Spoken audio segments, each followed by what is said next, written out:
Void Miner, Seed of Change, Part 1, Prelude.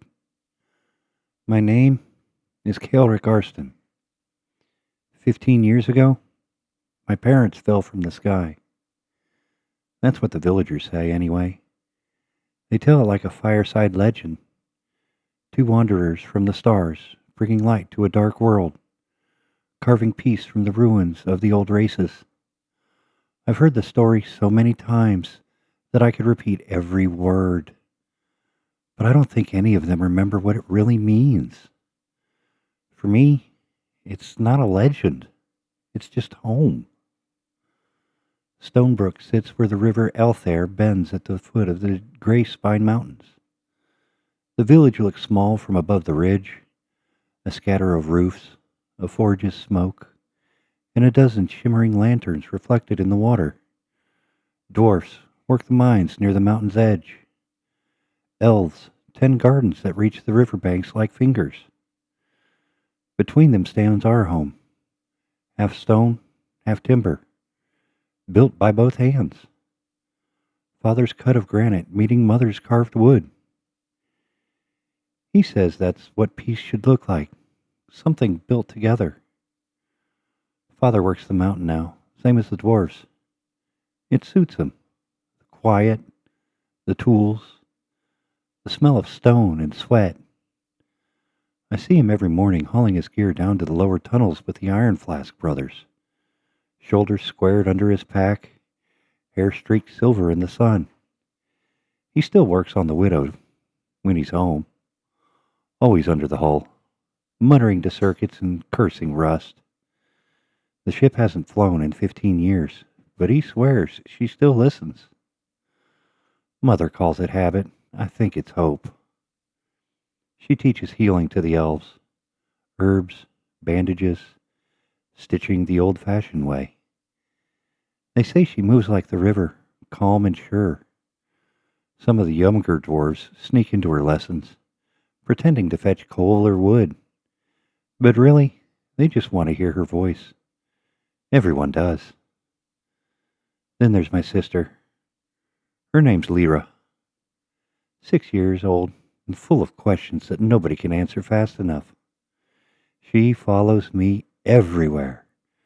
Across the bridges, through the market, into the meadow where the widow sleeps. She has Father's eyes, that strange silver blue that catches the Arkyn light even at dusk. When she laughs, it feels like the whole valley breathes. She doesn't remember the ship, of course. To her, it's just a big metal house that Father tinkers with for no reason. I envy that. Sometimes, when I walk the same road he does towards the mines, the dwarfs nod to me. Little Arg, they call me, or the boy with the spark. I don't think they mean it as an insult. They just see pieces of him in me. The build, the quiet, the strange way my eyes catch the light. It's harmless, but I still feel it. That distance. That half-known look people give when they can't decide if I'm one of them. I'm not. Not fully, anyway. The days here follow a rhythm. Morning bells from the forge. Shovels clanging against ore. The hiss of water from the elven channels that run through the fields. At midday, the market fills with voices. A mix of Ilarian and Durvak, blending into what everyone calls common. I understand them all, though I was never taught. The words just fit, like they were already waiting for me to speak them. Sometimes I pretend not to know, because it makes people uncomfortable. Mother says it's part of the seed, a gift that helps me learn faster than most. Father says it's dangerous. He remembers what the seed once did, what it almost destroyed before this world gave him a second chance. I've seen him run a finger over the old scar on his forearm when he says that. The one that still glows faintly when the widow's lights flicker. They never talk about the trials anymore. I only know pieces. words half whispered at night, fragments of memory between them, endurance, clarity, resonance. The rest I had to guess. All I know for sure is that the same power runs through me. Quiet most of the time, but not gone. Lately, it's been restless. Last week, while helping Father in the mines, I felt it again. We were clearing out a collapsed side tunnel when the light crystals began to dim. The dwarfs cursed and fumbled for new ones. But something in the dark caught my attention. A faint hum under the stone, low and deep. I laid my palm against the wall, and the vibration traveled straight through my arm. When I pulled my hand back, it left a faint pattern of blue lines across my skin, glowing, shifting, then fading. Father saw. He didn't say a word, just nodded once and told me to keep working. But when I looked at him later, I saw his hands trembling. Stonebrook is at peace, they say. The kind of peace that feels too fragile to last. The Festival of Embers begins tonight. It's the 15th one since my parents arrived here, the same number of years I've been alive. The elves hang red and gold streamers from the trees. The dwarves line the streets with brass lanterns that burn Arkyn dust. The whole village smells like smoke, fruit, and oil. Father closed the mines early so everyone could attend. Even he smiled a little. Mother prepared an herbal brew that she says wards off winter chills. Lyra's been talking about the fire dancers all week. I tried to be excited too. Really, I did. But something's been wrong in the mountains these past nights. When the wind shifts, you can hear it. A hum too deep to be thunder, too steady to be wind. The animals sense it. The forges spark at random.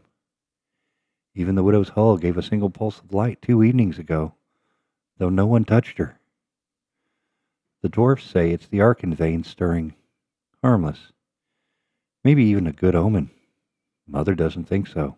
Neither does Father. They don't talk about it in front of Lyra. But I've heard them at night. Their voices low, sharp. Words like resonance, signal, awakening. And once, forge heart. This morning, I climbed the ridge above Stonebrook. The air was thin, sharp enough to sting the lungs, but I wanted to see the mountains clearly. From that height, I could see the Greyspines stretching forever. Dark, jagged, ancient. Blue veins ran faintly across their slopes, pulsing like slow lightning under the rock. When I blinked, the light matched my heartbeat. That's when I knew. Whatever was coming, it was meant for me. Evening fell slow and heavy, the kind of twilight that seemed to breathe. The Festival of Embers had turned the whole village into a sea of color. Lanterns hung from every beam, each one burning a different shade, red for life, gold for craft, blue for remembrance.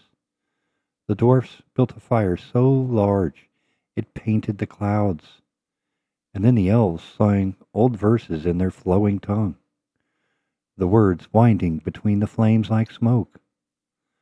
I should have felt joy. Everyone else did, even Father. He stood with the miners near the forge circle, his laughter rising above the clatter of mugs. Mother was teaching the younger elves a new song, something soft and winding that she said was older than the mountains themselves. Lyra, she danced between them, a flash of red and silver, her little hands catching sparks in the air as if she could hold them.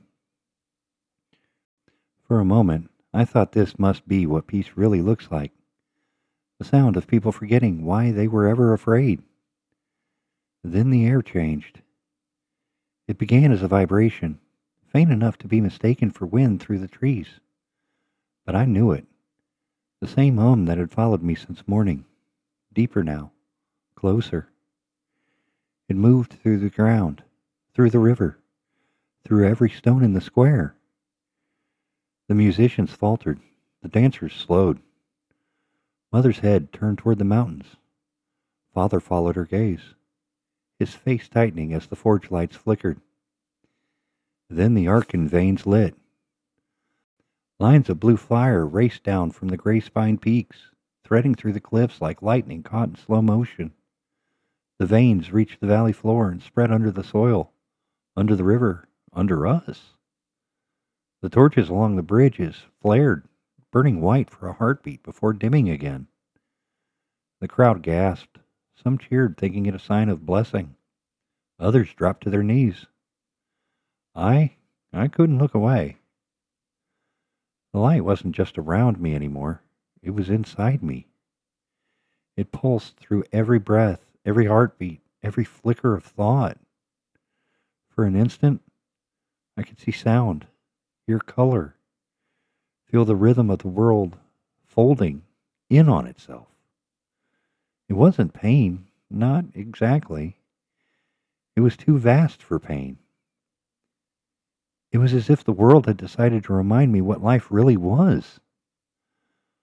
1,000 lights shimmered in my vision, rivers glowing like veins, mountains breathing, the sky opening in threads of blue and white. The air tasted like metal and rain. Lyra's voice reached me, distant and muffled. "Kaelric?" I turned toward her and saw her face haloed in Arkyn light. Behind her, Mother and Father moved, calling out, but their voices scattered like dust through the wind. The hum reached its peak, not loud, but all-encompassing. My knees buckled, then the world tilted. There was only light, warm, endless, and alive. When I opened my eyes again, the light was gone. I lay on the grass near the river, the smell of smoke and damp oil filling the air. Above me, the stars had returned, faint against the dark sky. My head rested in Mother's lap. Her hand trembled as she brushed dust from my hair. "Easy," she whispered. Her voice shook, but her eyes were calm. "You're all right. Just breathe." I did. My lungs burned cold at first, then eased. Every sound came back slowly. The whisper of the river, the distant crackle of dying fires, Lyra's quiet sobs beside me. Father knelt nearby, staring toward the mountains. His face was pale, the lines at his brow deep in thought. "The veins lit all the way up to the ridge," he said quietly. "Every forge, every lantern, even the widow's hull." Mother followed his gaze. The faintest blue shimmer outlined the ship in the far field. It flickered once like a heartbeat, then faded. "It's the same frequency," she murmured. "Arkyn resonance. The crystals in the hall woke when it happened." Father's eyes narrowed. "You think it's him?" "I don't know." Their words drifted like smoke. I tried to sit up, but Mother pressed a hand to my shoulder. "Rest," she said softly. "You took in more energy than anyone else here. Whatever that surge was, it passed through you." I looked down at my hands. For a moment, I thought I could still see light under the skin, faint and quick, like the last shimmer of fire in cooling metal. Then it was gone. "What was it?" I asked. Father didn't answer right away. His gaze stayed fixed on the mountains. "If the old stories are true," he said finally, "then the world just remembered something it forgot a long time ago." Mother's expression tightened, but she said nothing. Lyra crawled closer, curling up against her side. "Was it bad?" she asked in a small voice. Mother managed to smile. "No, love, just old." Later, after the fires burned low and the village fell quiet, I stood outside our door. The air was cold, thin, filled with the scent of ash and rain. In the distance, the Greyspine range glowed faintly under the stars. Not bright anymore, just the memory of light, fading back into stone. For a long time, I watched, waiting for it to happen again. It didn't. Only the wind moved, whispering through the grass. But beneath it, if I held my breath and listened close, I could still hear a rhythm, slow, deep, like a heart beating far below the earth. I didn't know what it means. Maybe it's nothing, maybe it's everything. My name is Kaelric Arsten. 15 years ago, my parents fell from the sky. Tonight, the world whispered back. Chapter 1.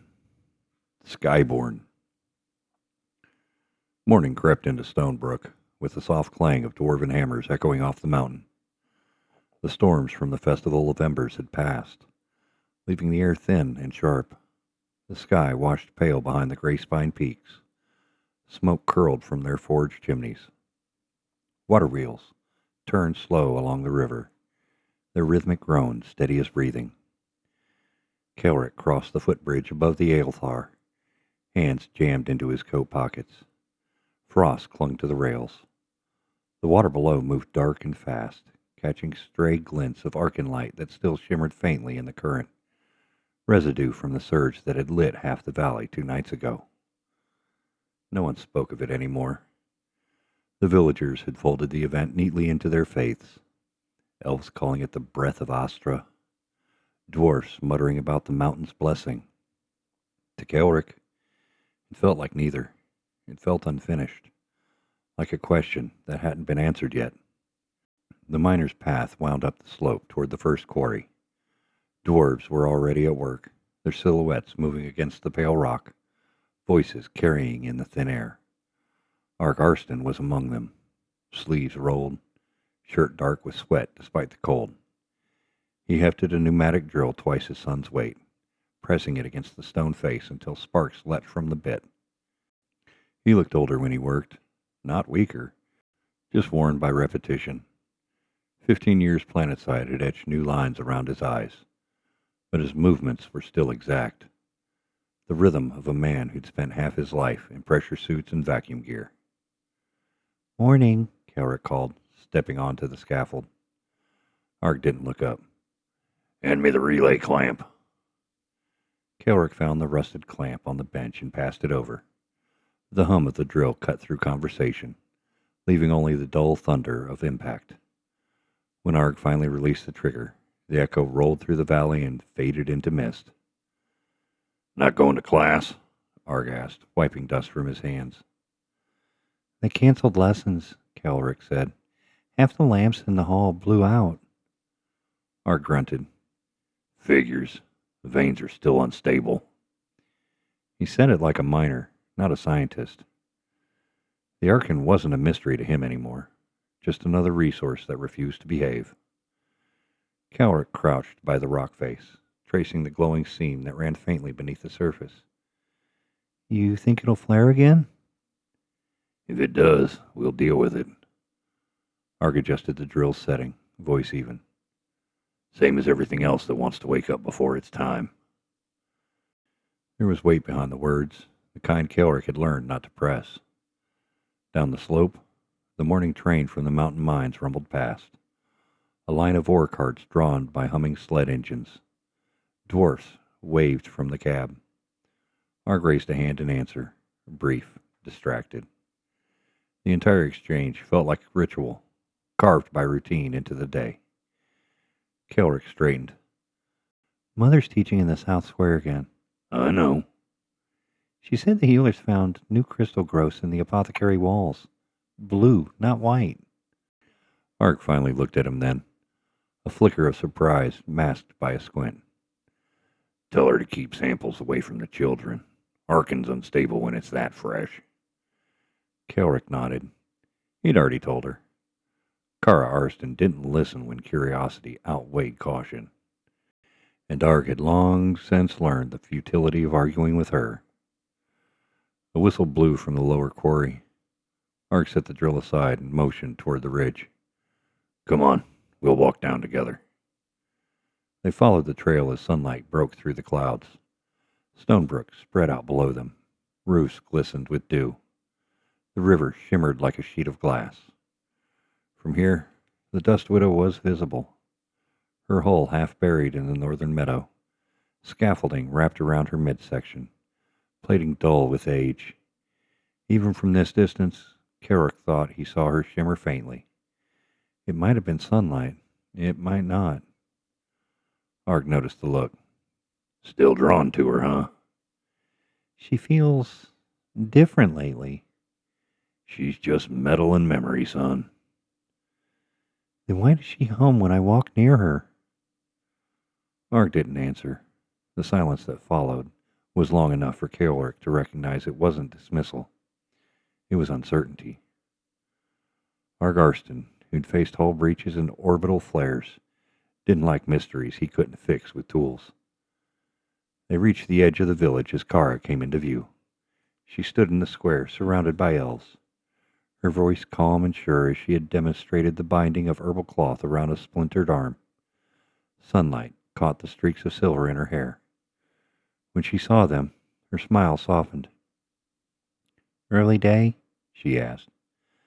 Vein steady, Ark said. Told the crews to hold off till afternoon. Kara nodded to Kaelric. And you? Keeping out of trouble? I'm trying. Good. Her gaze lingered on him, reading more than he wanted her to. The lamps flickered again last night. He looked away. Possibly the residual current. Probably, she said, though her tone betrayed doubt. Still, I'd like you to stay close to home after dusk for a while. Ark caught her eye. You think he's the cause? I think he's connected, Kara said quietly. Just like we were. Kaelric pretended not to hear, though the words settled deep. That evening, the valley calmed into blue shadow. The forge smoke thinned, lanterns bloomed along the river, and the sky turned the color of tempered steel. Kaelric climbed the small bluff above the widow's field. The ship lay beneath him like a relic from another age, wings folded, scars dark against her plating, engines silent. He crouched on the grass and ran his finger along a discarded panel.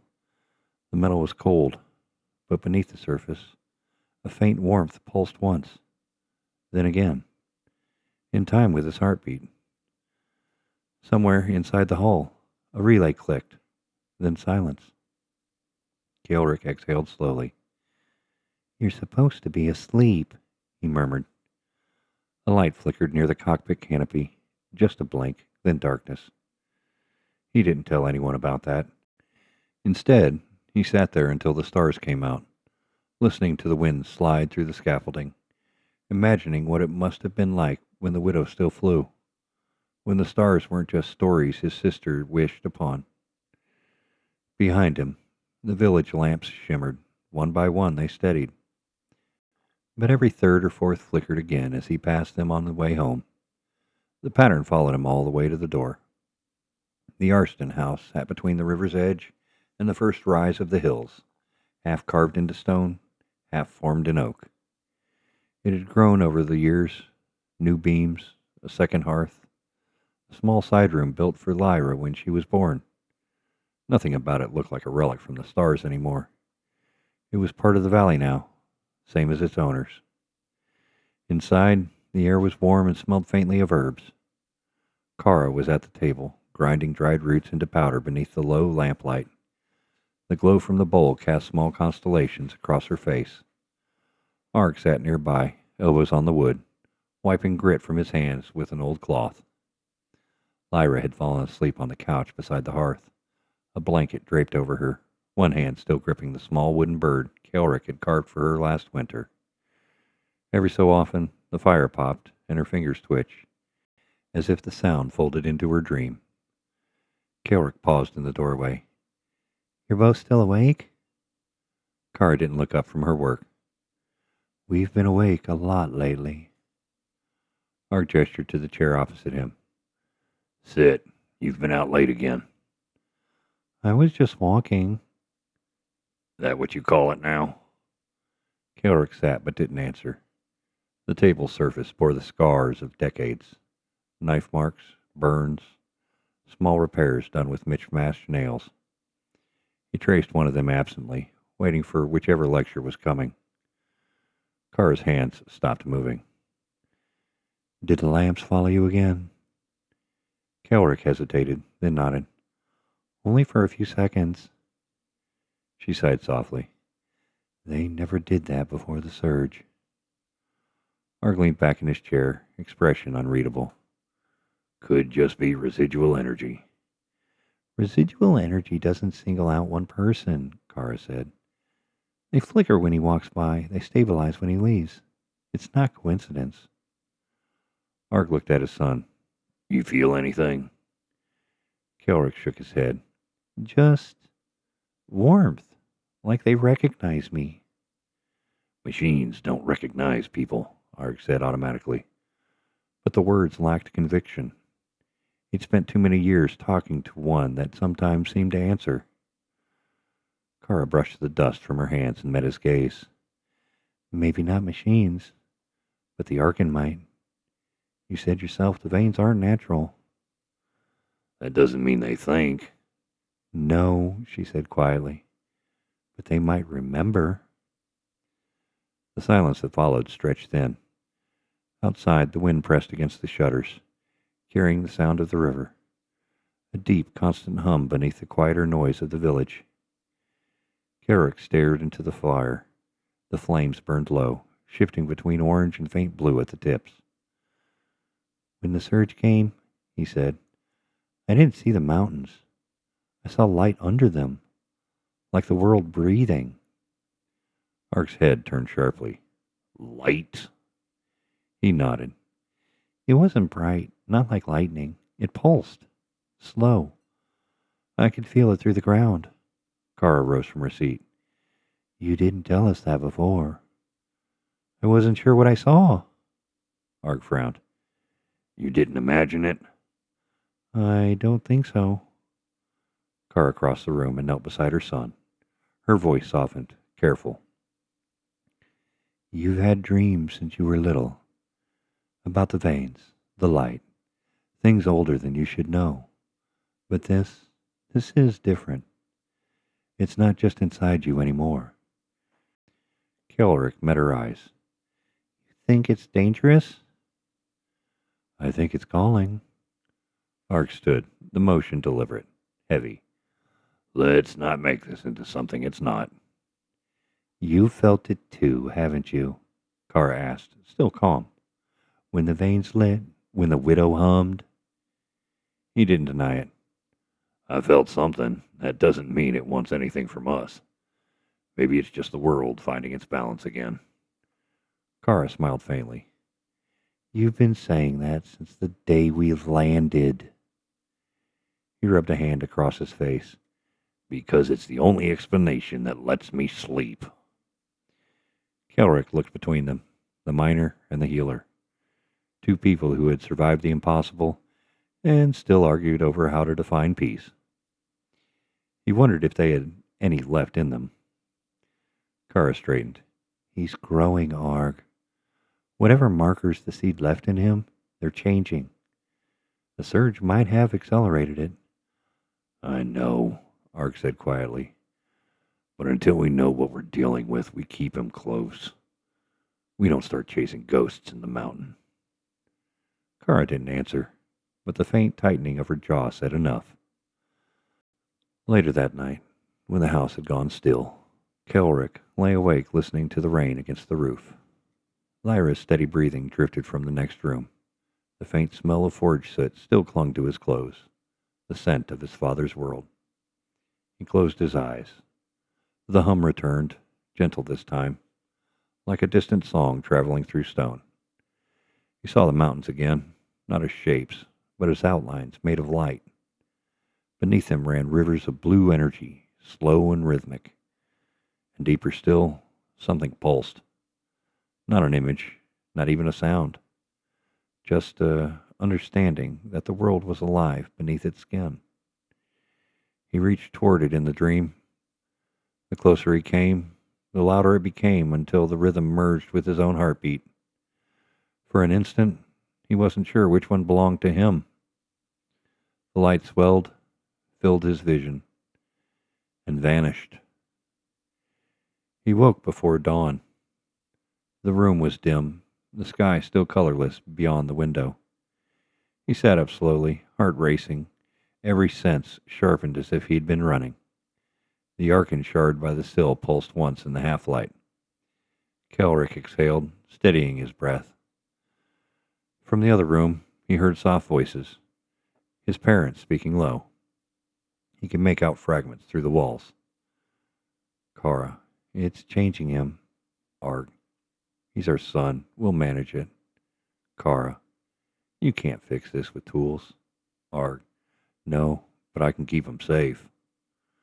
Kaelric leaned back against the wall, listening until the voices faded into silence. Outside, the first light of dawn touched the river, turning its surface silver. The veins in the cliffs glimmered faintly in answer. He watched until the glow disappeared. By morning, the village was awake again. Dwarves gathered near the east gate, checking the ore sleds. Elves moved through the gardens with baskets of herbs, singing to the seedlings that had sprouted faster than they should have. The air smelled of new growth and iron. Kaelric stepped out into it, boots crunching on the wet earth. He didn't know what the day would bring, but the hum beneath the world hadn't stopped, only quieted, waiting. He looked once towards the Greyspines. Mist curled around the peaks, hiding their faces. Something was up there. He could feel it now. Not a thought, not a word. Just a steady heartbeat under the stone. Chapter 2. Patterns in Stone. The valley had never looked so calm. Mist drifted from the mountains, curling through the forges and rooftops like soft smoke. The Arkyn veins that laced the cliffs above Stonebrook no longer glowed, but their afterlight lingered, a faint shimmer that caught the eye when the wind shifted just right. To anyone else, it was nothing. To Kaelric, it was a reminder. He crouched beside the cracked vey stone on the bridge behind the forge circle. The rock was a dull gray slab shot through with blue streaks, each vein humming with the same faint frequency that had filled the valley during the surge. Most of the stones had weathered cleanly, but this one had fractured along its center, and the pattern of the split caught his attention. It wasn't random. The lines curved, branched in arcs, forming what looked less like a break and more like a map. He brushed the dust aside with his sleeve, tracing one of the arcs with his finger. The surface felt warm even in the cold air. "You're supposed to be at lessons," a voice said from behind him. Kaelric turned. Risa Iron Flask stood halfway down the slope, her pack slung over her shoulder, a thin smear of soot across her cheek. She was a year older than him, apprentice to the forge masters, and had the same iron temper as her uncle Brenna.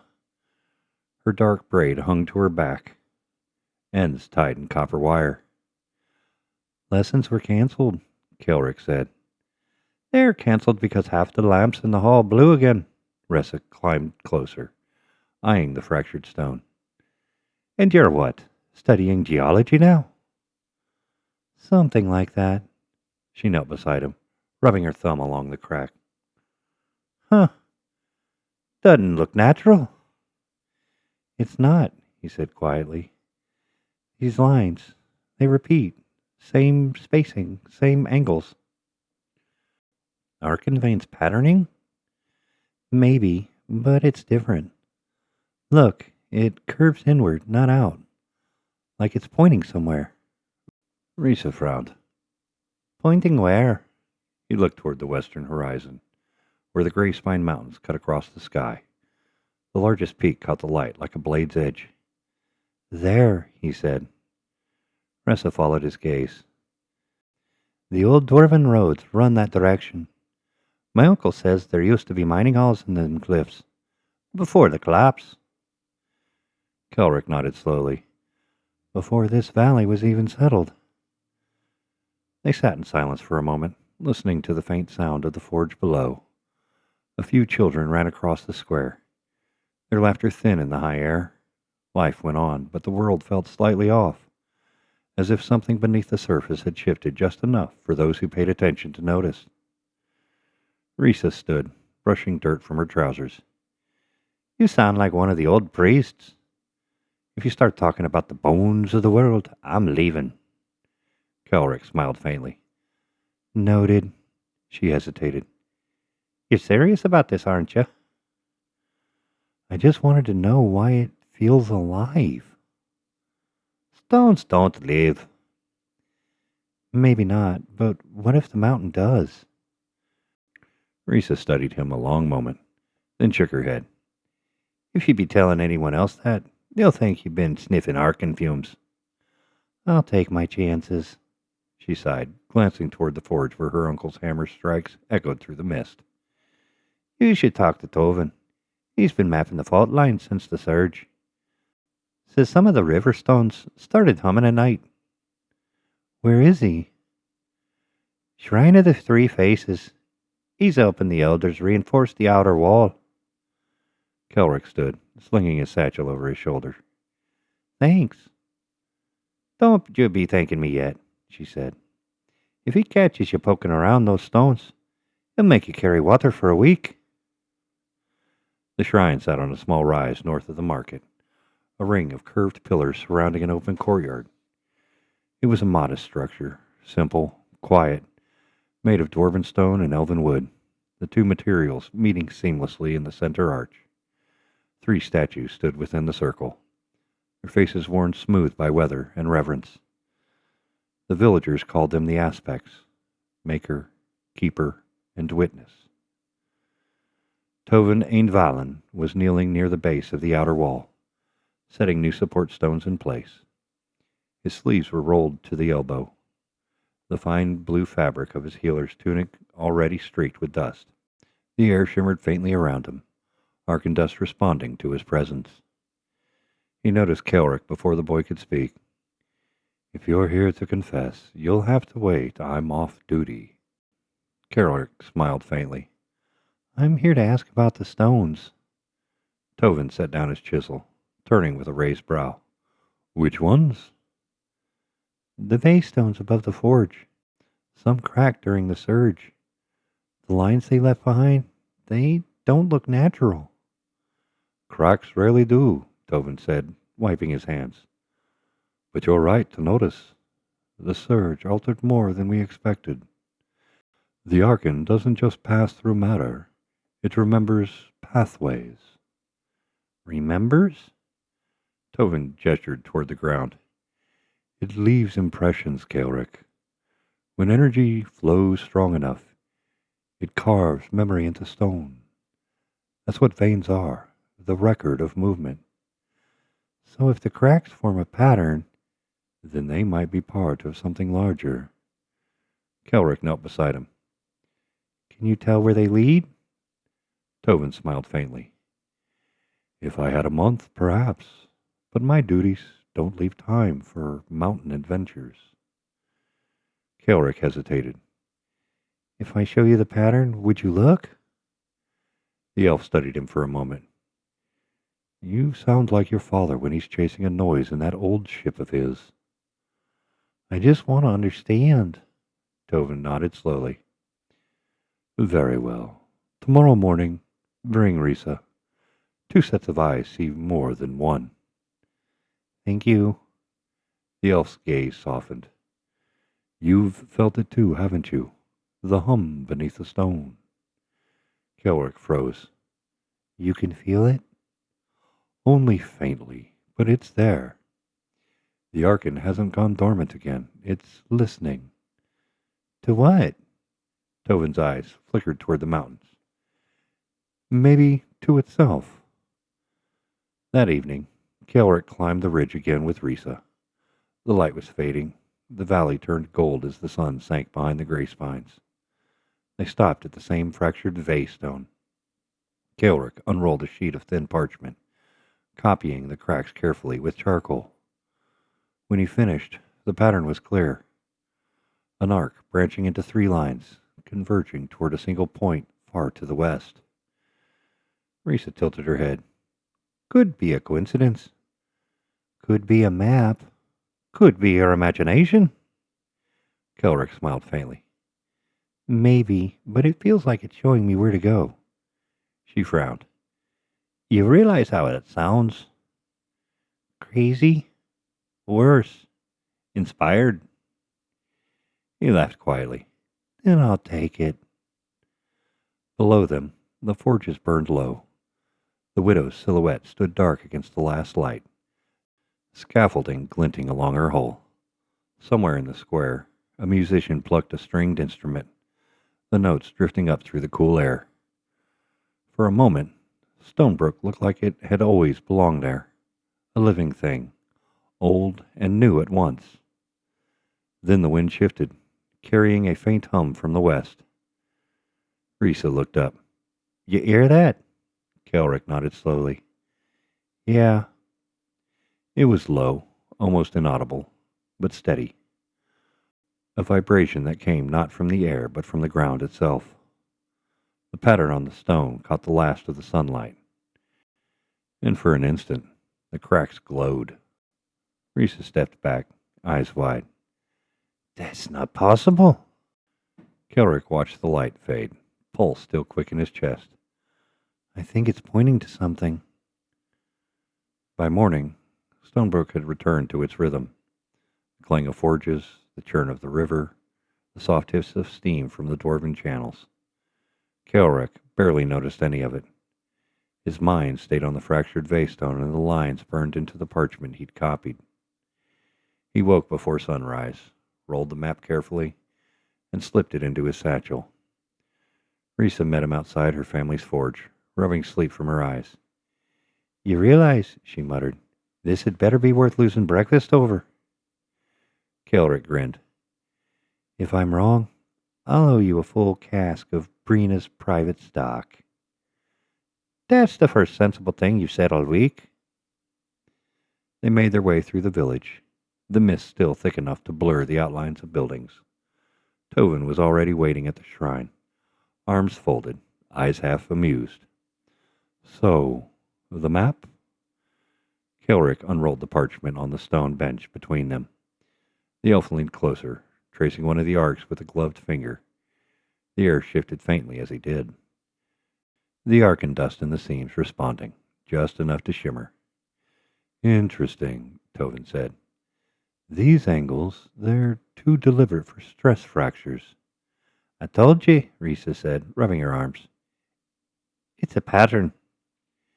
It might be more than that, Tovin replied. This curve matches a contour I've seen in the northern fault lines, where the old dwarven mines collapsed during the war. Kaelric's heart quickened. You can verify that?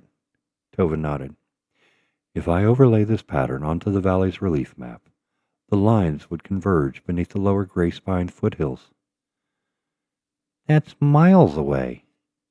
Yes, Tovin said, smiling faintly. But mountains have a long memory. The Arkyn might be showing where the energy flowed before the surge, or where it intends to go next. Risa frowned. You're making it sound alive. The elf's eyes glimmered with something between awe and fear. Perhaps it is. The Arkyn has always acted less like ore, and more like thought, structured, responsive, and sometimes unpredictable. Kaelric leaned over the parchment again. If it's leading somewhere, we could trace it. Risa groaned. Here we go. Tovin raised an eyebrow. And do what when you arrive? Knock on the mountain's door? Kaelric hesitated, realizing how it sounded, but the pull in his chest didn't ease. I just want to see if there's truth behind it. Tovin studied him quietly. Be careful with wanting truth, Kaelric. Sometimes it demands more than you're ready to give. Before Kaelric could reply, a shadow moved across the courtyard entrance. Arg stood there. The miner's dust still clung to his coat. His face was unreadable. For a heartbeat, no one spoke. Then his voice cut through the quiet. What are you doing with that? Kaelric straightened. Studying. Tobin thinks. I don't care what Tovin thinks. Ark's gaze fell to the parchment, tracing the dark lines. You drew this? Kaelric nodded. Ark's jaw tightened. You should have known better. Risa stepped forward. It's just a stone, Arg. We were. Not you. His tone softened only slightly as he looked at her. Your people know better than most what's buried in those cliffs. You leave what sleeps in the mountains alone. Tovin's voice was careful. Arg? Don't. He folded the parchment and held it out to Kaelric. You'll take this home. Burn it. Forget what it's told you. Kaelric met his eyes. You've seen the same patterns, haven't you? Arg didn't answer. His silence was answer enough. It's calling, Kaelric said quietly. You feel it too. Ark's grip tightened on the parchment until the edges crumpled. That's not a call, boy. It's history trying to repeat itself. What if history's trying to finish what it started? The words came out sharper than he intended, but once spoken, they hung there. Ark turned away first. You're not going near that mountain. He walked out without looking back. The rest of the day passed in fragments. Kaelric tried to work in the forge alongside Risa, but his focus was gone. The parchment burned in the furnace as ordered, yet the pattern stayed in his head. Every line, every curve, etched into memory. When the sun began to fall, he climbed the ridge one last time. The cracked Vaystone waited for him in silence. The glow long faded, but the warmth remained, faint and steady beneath his palm. He whispered, Why me? No answer came, only the soft hum of the river below. The light over the mountains dimmed. The wind carried the last heat of the day across the valley, and somewhere far beneath the stone, the Arkyn stirred, slow, patient, and listening. Chapter 3. The Forbidden Path. The rain came sometime before dawn, soft and steady, whispering against the shutters. When Kaelric woke, the house smelled of damp iron and oak smoke, a miner's scent that never truly left. He could hear his father's footsteps in the workshop, slow, deliberate, measuring each movement as if the sound itself might hold the walls together. Kaelric dressed quietly and stepped outside. The valley was washed clean, clouds clinging to the lower ridges like breath on glass. Stonebrook stirred with muted life. Dwarves hauling coal toward the forge lanes, elves stretching cords of drying herbs along the tavern porch. Everything in its place, every day the same. Only he felt the difference. Something beneath the mountain pulsed just faintly enough for him to feel it in his ribs, like the echo of a heartbeat that wasn't his own. He found Arg behind the forge, replacing a section of pipe. The man barely looked up. Morning, Kaelric said. Arg tightened the wrench another half turn. Morning. The word carried weight, not warmth, but not anger either. The kind of tone a father used when he wanted peace, and he knew he wouldn't get it. I burned the parchment, Kaelric offered. Arg nodded once. Good. Silence stretched between them, filled only by the hiss of the pipe. Finally, Kaelric said, You've seen the patterns before. Arg didn't stop working. You're too young to start chasing ghosts in stone. They're not ghosts. Everything under the Greyspines is, Arg said quietly. Old worlds, old mistakes. Things best left buried. Kaelric stepped closer. But what if they're not done with us? What if the Arkyn wants to be found? Arg straightened, wiping his hands on a rag. His eyes, the same gray-blue Kaelric had inherited, met his son's. The Arkyn doesn't want anything, he said. It remembers, and remembering is dangerous. You talk like it's alive. Ark's jaw worked. 15 years ago, it nearly was. He tossed the rag aside, turning toward the open air. I watched it breathe once, light and sound together, tearing the ground apart. It doesn't give, it takes. and it never stops until someone tells it no. Kaelric hesitated. You stopped it. Ark shook his head. We survived it. That's different. Kara's voice came from the doorway behind them. He's not wrong, Arg. She stood, framed by the light from inside, hair tied back, hands still damp from washing. There was no accusation in her tone, only fatigue, the kind that came from knowing both sides of a wound. Arg turned. Not now.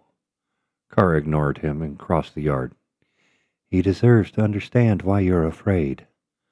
I'm not afraid. Yes, you are, she said softly. We both are. We just show it differently. She looked at Kaelric. Your father spent his life cutting into stone that floated between worlds. Places that broke apart when men thought they could master what they didn't understand. The Arkyn isn't meant to be commanded, Kaelric. It's meant to be respected. Kaelric's voice dropped. Then why do I feel it calling me? Kara's eyes softened. Because sometimes the world speaks to those who can still hear it. But that doesn't mean you have to answer. Arg's hand closed around the wrench again, knuckles pale. This ends here. The Greyspines are off limits. That's final. Kaelric opened his mouth to argue, but Kara touched his arm. Enough for now, she said gently. Help me with breakfast. He followed her inside, though the conversation still clung to him like ash. The day dragged. He tried to lose himself in chores, helping Risa's uncle sort ingots, ferrying water from the mill. But every sound, the hammer fall, the hiss of steam, the dull thud of iron, felt sink to that pulse beneath the valley. He caught himself matching its rhythm unconsciously, his breath rising and falling with it. By evening, he had memorized the pattern of it. 3 slow beats, 1 pause, then a low hum he could almost hear behind his eyes. That night, when he finally lay down, the pulse followed him into sleep. Sleep came in pieces. Kaelric dreamt of stone that breathed. The ground beneath him throbbed with slow light, veins of blue fire running like rivers beneath translucent rock. He could see his reflection in it, not whole, but fractured. Each shard of his image caught in a separate vein. When he reached toward it, the light flared brighter and rearranged itself into something vast and living. A heart of crystal suspended in a chamber of dark glass. It beat once. Sound wasn't noise. It was rhythm, resonance, a tone that struck through his bones. With each pulse, warmth spilled outward until the whole mountain seemed to breathe with it. He felt the echo in his chest, matching his heartbeat for a moment before surpassing it. Then came the voice, not words, but intent. Forge anew. The light surged, too bright, and he gasped awake, drenched in sweat. The room was silent except for the wind through the shutters. Lyra stirred in the next room, mumbling something about the river in her sleep. Kaelric sat up slowly, hand pressed to his sternum. The pulse was gone, but not entirely. He could still feel a faint tremor, like distant machinery stirring after long neglect. He pushed off the blanket and crossed to the window. Outside, the valley slept beneath low clouds, every rooftop slick with rain. Yet somewhere beyond the ridge, a faint shimmer traced the horizon, too steady to be lightning, too alive to be illusion. He whispered, "Forge heart." The word itself seemed to hum back. Voices reached him through the floorboards. He froze. Arg and Kara were in the workshop below. Their tones were low at first, measured, cautious. But the cadence rose as the weight between them surfaced. "It's starting again," Arg said. "I can see it in his eyes." "He's growing," Kara replied. "You can't expect him to ignore it forever." "It's not growth. It's the same pull that dragged us through the trials. I thought we left that behind when we came here." "And yet it found us," she said. "Maybe it never left. Maybe it Waited. Ark's boots scuffed against the floor. He's not ready. A pause. The fire crackled. Neither were we, Kara said quietly. But we didn't have the luxury of waiting until we were. That's different. How? Because he has a choice. Silence again. A silence thick enough Kaelric could feel it pressing against his chest. When Ark spoke next, the words came slower, almost a whisper. If he goes after it, I don't know if he'll come back. Kara's answer was softer still. Then teach him what coming back means. Kaelric backed from the stairwell before they could sense him listening. His hands were shaking, not from fear, but from clarity. Every part of him already knew what he would do. He waited until the house went still. In the dim light, his sister's small breaths came steady from the adjoining room. Kaelric pulled on his jacket, slipped his satchel from beneath the bed, and moved carefully down the hall. The air smelled faintly of coal, oil, and rain. At his door lay something wrapped in a dark cloth. He froze. The bundle was long, narrow, the fabric tied once at the center. When he touched it, the cloth was warm. He knelt, unwrapping the folds. Blue-white light spilled faintly across the floorboards. The seed hammer rested inside. Even dormant, it felt alive. Metal breathing with a rhythm that matched his own pulse. He could see veins of Arkyn threading through its head, tiny motes drifting like embers beneath the surface. The handle, worn smooth by Ark's hands, seemed to recognize his touch. He knew immediately who had placed it there. Ark had said nothing. No note, no farewell. Only this. Permission and warning forged into one act.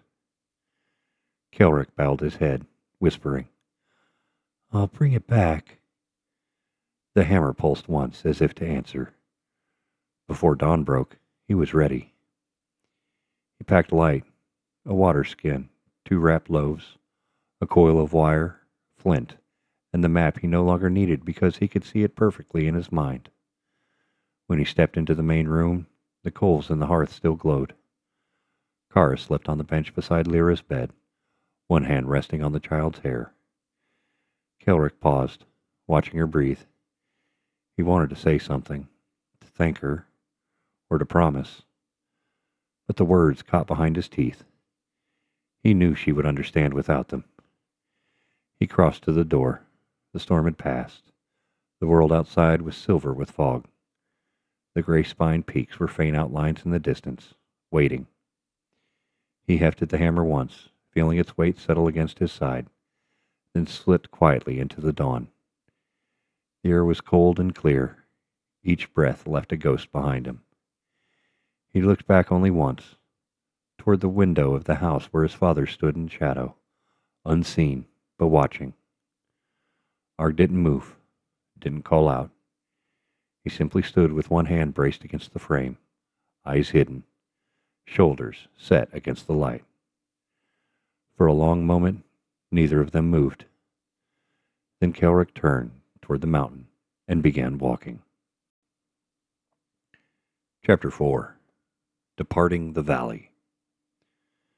Dawn came pale and thin, the kind of light that promised a clear day but no warmth. Fog pressed low across the valley, rolling like slow smoke over fences and stone paths. Kaelric moved through it in silence, the hammer wrapped in dark cloth across his shoulders, his breath turning to mist in the cold air. The village behind him still slept. Only the faint orange glow of the tavern's hearth burned through the haze. His boots left soft prints on the wet road as he passed the silent forges. The only sound was the steady rhythm of his heart, echoing the pulse that had haunted his dreams. He told himself not to look back. He did anyway.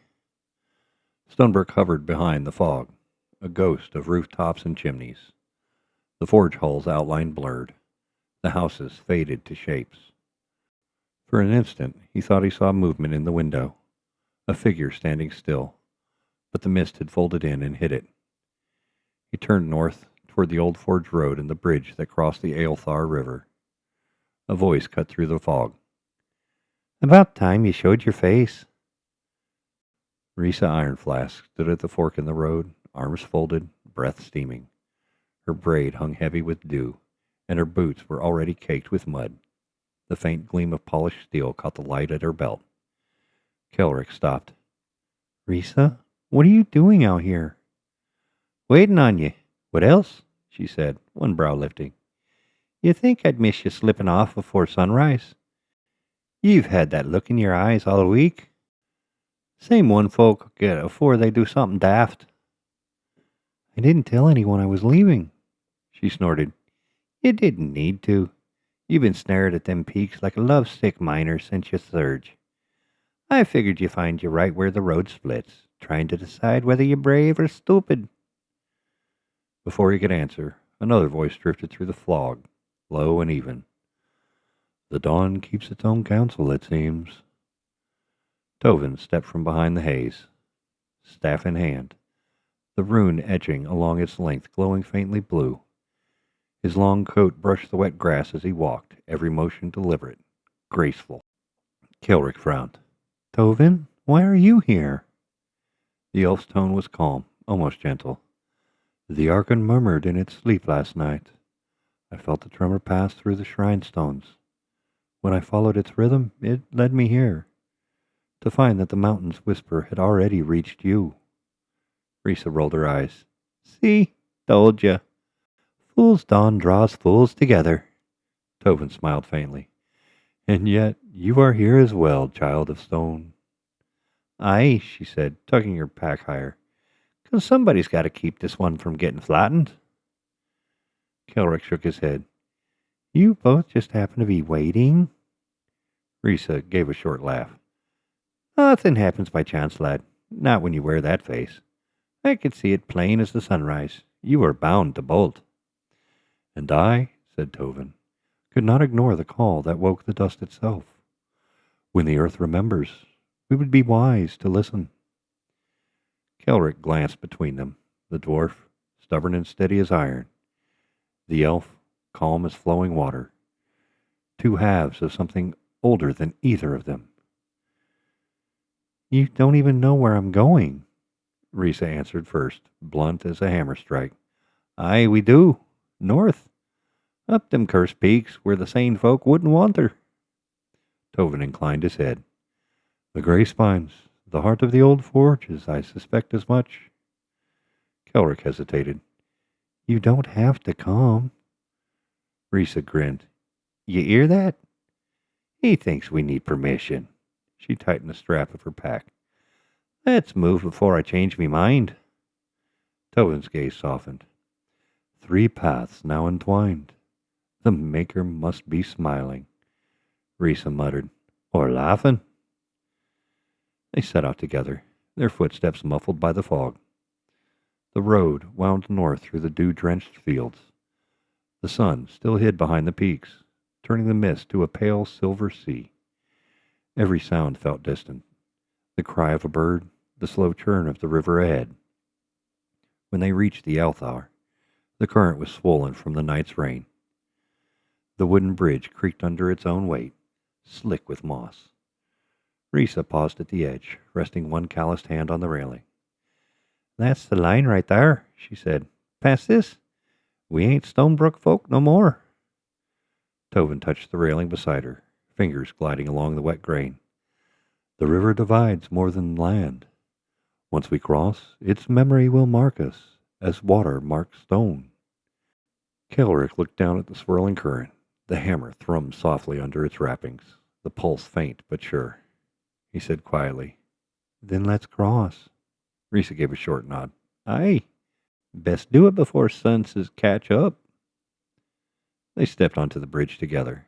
The boards groaned under their boots, each sound echoing like a heartbeat in the mist. 3 steady steps, 1 pause, the same rhythm that had haunted Kaelric's dream.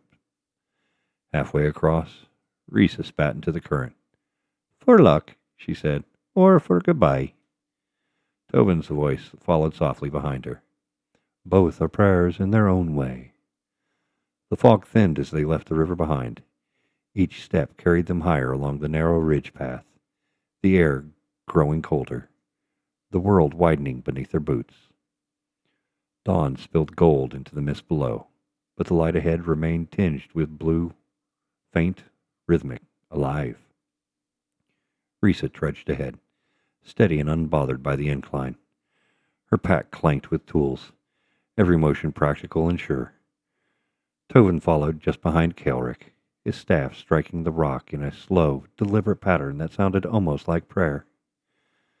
The valley faded from view as they climbed. Trees gave way to scrub to barren stone. The greyspines rose before them like the ribs of some ancient beast, their peaks carved in the cold light. Kaelric slowed, glancing back. Stonebrook had vanished beneath a white veil of cloud, as if the valley itself wished to hide what it had lost. Risa noticed his look and grunted. "Don't start doubting now. We've naught but up ahead and ghosts behind." He nodded. It's not doubt, just strange leaving it like this. "Leaving's always strange," she said. "First time I left the halls for this valley, I near turned back thrice. Then I realized the stone don't stop singing just 'cause you change where you stand." Tovin smiled faintly at that. A wise thought for one who claims no patience for riddles. Risa shot him a look. "Aye, well, we dwarves don't need riddles when plain words'll do." "Plain words can still hold truth," the elf replied softly. "And truth, like song, carries farther than it should." Kaelric listened to them quietly. Their voices filled the silence that might otherwise have felt too large. As they rounded the ridge, a gust swept across the slope, pushing away the last veil of fog. Beyond lay the open expanse of the mountains, steep cliffs streaked with veins of blue crystal, faintly pulsing in the morning light. At the farthest peak, something flickered, a slow, measured shimmer that rose and fell like breathing. Risa stopped and shaded her eyes. "By the Maker!" Tovin's gaze followed the light. "The mountain stirs," he murmured. "The forge heart wakes again." Kaelric said nothing. He didn't have to. The hammer at his side was already humming, soft and constant. Each beat matched the pulse of the light above them. It was calling, and this time it wasn't in his head. Risa broke the silence first. "Ain't natural," she muttered. "Sky shouldn't burn blue, but it's beautiful, I'll grant it that." Tovin nodded. "Beauty and danger share a common face. The Arkyn was always both." Kaelric's voice came low. "We follow it." Risa sighed. I knew you'd say that." She slung her pack higher. "Let's hope the Maker's still watching fools like us." They started up the next slope, the flicker of the Arkyn light leading them onward through the thinning air. None of them spoke again for a long time. Kara woke before the light. A hollow quiet filled the house, a silence that told her what her eyes hadn't yet seen. Kaelric's door stood open, the blankets folded back, the faint smell of oil and cold air drifting in from outside. Her chest tightened, but she didn't call out. She only crossed the room and stood in the doorway, one hand resting against the frame. The space felt smaller without him in it, the air thinner. For a long moment, she simply breathed, steady, measured, then turned toward the window. Arg was already awake. He stood at the far side of the room, arms crossed, staring out through the frost-glazed glass toward the river valley. The forge had not yet been lit, but faint traces of blue light shimmered across the hull of the Dust Widow, anchored at the edge of the field. It looked almost alive in the dawn. Kara joined him. "He's gone." Arg didn't answer at first. His jaw flexed once. The muscle beneath his temple tightened. He didn't look surprised, only tired. "I know," he said finally. Kari studied his profile. "You watched him leave." He gave a slight nod. "Didn't try to stop him." "Because you knew you couldn't." "Because he wouldn't have listened," Arg said. His voice was quiet, but the words carried weight. Same as I never did. Kara's eyes softened. He has your heart. Ark's gaze stayed fixed on the horizon. No, he's got yours. I just gave him the hammer. The faintest smile touched her lips. Then both of us sent him. For a while they stood there, side by side. The silence between them no longer sharp, but settled, like the quiet after a storm. Finally, Kara spoke again. Do you think he'll find what's calling him? Ark's hand brushed the window frame, fingers leaving trails in the thin frost. He will. The question's whether it'll let him come back. She looked at him. And you let him go anyway. He nodded once. He's my son, Ark said, and he's got his mother's will. Outside, the blue shimmer brightened across the valley, faint, steady, the same rhythm pulsing through the earth beneath their feet. Kaelric turned toward the light. The hammer in his grip grew warmer, faint motes of silver drifting from its seams. Risa shaded her eyes against the glare. Tovin lifted his staff in quiet reverence. The wind came down from the peaks like breath from an unseen forge, carrying the scent of metal and storm. Kaelric stepped forward. No one spoke this time. They didn't need to. The mountain was awake. The end of Part 1 of Void Miner, Seed of Change.